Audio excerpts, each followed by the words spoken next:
É aquela velha história. O que fazes?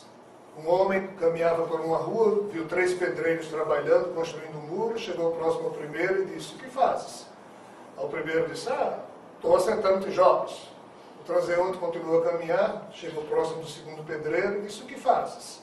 Ao segundo pedreiro, diante da pergunta, parou, deu um passo para trás, olhou, viu um muro na frente dele e disse: estou construindo um muro. O transeunte continuou a andar, aproximou-se do terceiro trabalhador e perguntou: o que fazes? Ao terceiro trabalhador sorriu e disse: estou construindo uma linda catedral. 3 homens fazendo a mesmíssima coisa, assentando tijolos no muro. Cada um deles, porém, com uma percepção distinta em relação ao sentido do que é que estava fazendo. O primeiro estava ali assentando tijolos e vai assentar tijolos pelo resto da vida, vai morrer e, para ele assentou tijolos o tempo todo. O segundo, diante da pergunta, parou, deu um passo para trás para ter uma visão melhor do que estava fazendo e viu que estava assentando tijolos no muro. Ele disse: estou construindo um muro. O terceiro, antes de começar a trabalhar, havia tido a curiosidade de pedir ao engenheiro, de perguntar ao engenheiro: ei, a gente vai construir o que aqui nesse local? Aí o engenheiro disse: mas venha ver aqui o plano de construção, nós estamos construindo uma catedral. Então o terceiro trabalhador, que estava assentando tijolos igual aos outros 2, mas ele sabia para o que o esforço dele servia. Então, vejam bem, a gente contrata um bombeiro hidráulico para ele levar, colar os canos e levar o ponto d'água para um determinado canto da casa. Esse bombeiro hidráulico trabalha, sua, mas termina levando o ponto d'água para o meio da sala de visita. O que ele fez? Suou, trabalhou, mas para que diabo serve uma torneira no meio da sala de visita?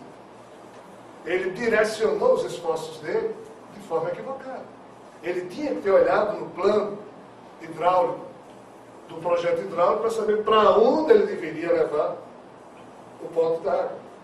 Esse é o drama. Nós entramos em campo no jogo da vida, na hora em que nascemos, sem conhecer as regras do jogo, sem saber o sentido da existência, e sem olhar o tal plano de arquitetura da vida.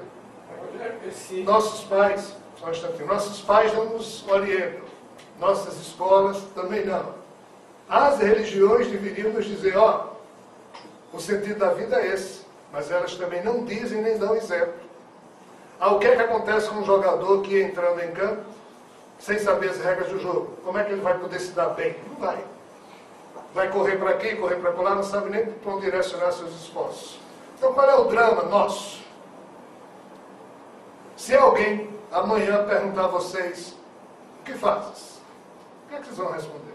Não, eu acordei, estou tomando café, vou trabalhar, depois vou almoçar, depois vou trabalhar, depois vou jantar, depois vou para casa, depois vou dormir, vou acordar, vou trabalhar. Ou seja, assentar tijolos. Qual o significado disso? Qual o sentido disso?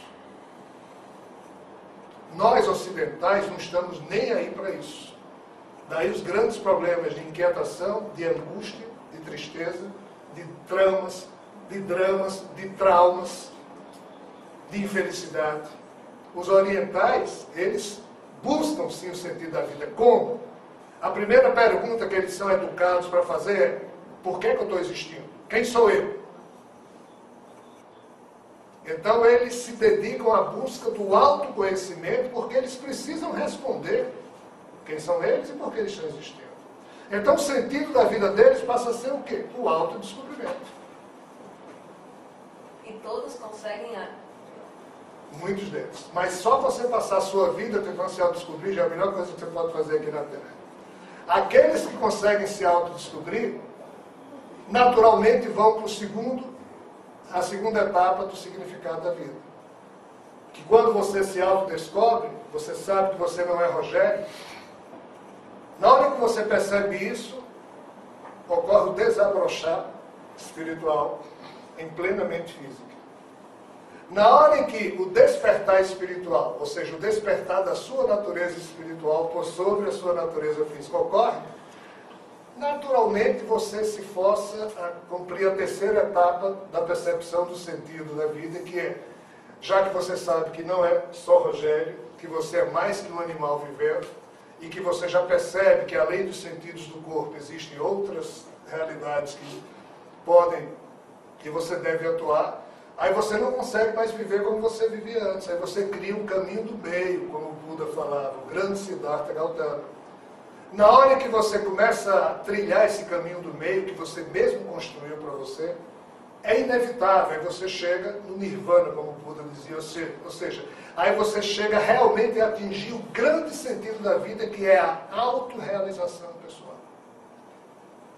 Então, o sentido da vida, para mim, é o mesmo que eu aprendi com Jesus, com Siddhartha Gautama, com os espíritos. É o autodescobrimento que nos leva ao despertar espiritual, que nos leva à construção do caminho pessoal, que nos leva à autorrealização pessoal.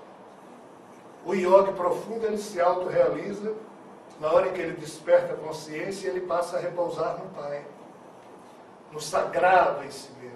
Porque em cada um de nós reside a parcela do sagrado, ou seja, a herança do Pai. Mas é aqui nesse corpo? Não, é no nosso corpo espiritual. Esse corpo aqui morre, é animal. Mas nós não somos só isso. Então, o despertar espiritual, ele é algo extremamente simples, porém magnificamente profundo. Mas está disponível para qualquer ser humano, ninguém precisa tomar injeção para isso, ninguém precisa tornar-se religioso de nenhuma religião, ninguém precisa pagar nenhum pedágio, ninguém precisa pagar dízimos. Quem quiser, pague. Tudo bem, todos os caminhos levam ao Pai. Mas para isso você precisa apenas parar, ter o mínimo de amor amealhado no coração, criar uma disciplina pessoal de vida diferente dessa neura que a gente conhece, desapegar-se, tal qual a flor de lótus que em pleno pântano, um belo dia, desabrocha. No mais íntimo de nós está essa energia esperando que a gente se pacifique um pouquinho para que ela desabroche em plena consciência física. O que é que isso tem de bom? Tudo. O que é que isso tem de ruim? Só uma coisa. Quando isso acontece, você tem que continuar a fingir que você é aquela personalidade que todo mundo acha que você é. Por quê? Se você começar a falar com o foco da sua consciência no seu eu profundo, você é internado no outro dia no hospício. Porque o normal nessa matrix de Maia é a gente ser vítima da ilusão e pensar que somos essas personalidades. Mas isso é pura lavagem cerebral, que os nossos pais fazem conosco, que nós fazemos com os nossos filhos, ou seja, que a ignorância humana vem fazendo ciclicamente ao longo da história. Isso se chama Maia. Olha só, Bel de Íris e Maia, podemos dizer a mesma coisa? Sobre a cultura do livro dos mortos egípcios, dentro da cultura egípcia, significa mais ou menos a mesma coisa, mas o sentido é o mesmo. O que seria o descerrar dos véus? É exatamente o desabrochar da consciência profunda que faz com que você veja o óbvio. No filme Matrix, tem hora lá que o mentor chega para o herói e diz: cara, tem duas pílulas aqui, a pílula azul e a pílula vermelha. Se você tomar a pílula azul, a realidade continua a ser o que ela é. Você continua mergulhado em Maia. Se você tomar a pílula vermelha, a realidade aparente deixa de existir e você percebe como realmente a realidade é. Quer tomar a pílula vermelha, cara? Tome, mas se você quiser tomar, saiba que é um preço a pagar, porque você vai continuar mergulhado junto com outros que só tomam a pílula azul. Aí Jesus dizia: percebe o que está à vista, que o oculto te será então revelado.